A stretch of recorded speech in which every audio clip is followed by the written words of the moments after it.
الحمدللہ رب العالمین والعاقبۃ للمتقین الصلاۃ والسلام علی سید الانبیاء والمرسلین وعلی آلہ وصحابہ اجمعین، اما بعد فاعوذ باللہ من الشیطان الرجیم، بسم اللہ الرحمن الرحیم۔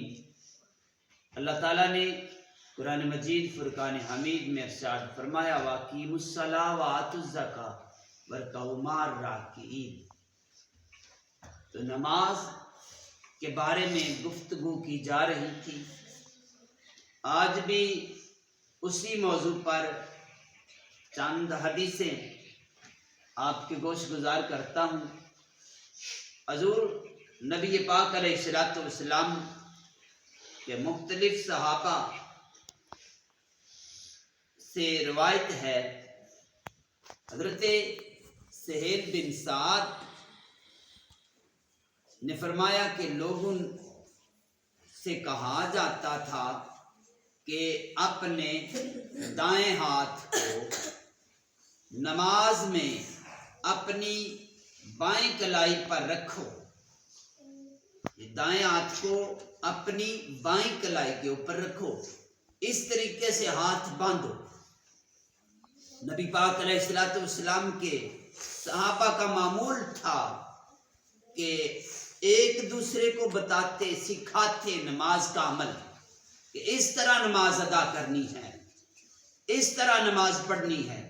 جو بھی سرور کون مقام امام الانبیاء سید المرسلین رحمت للعالمین سے سنتے سیکھتے، پھر دوسرے صحابہ کو بتاتے کہ اس طرح نماز میں کھڑا ہونا ہے۔ توجہ سے سماعت کریں۔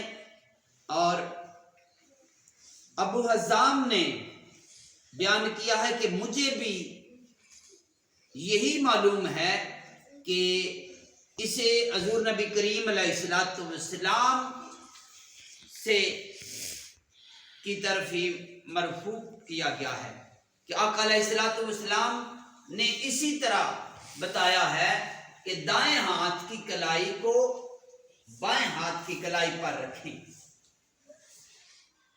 اور حضرت مروان بن حسین رضی اللہ تعالیٰ عنہ بیان کرتے ہیں، حضرت علی کرم اللہ وجہ الکریم کے ساتھ بصرہ میں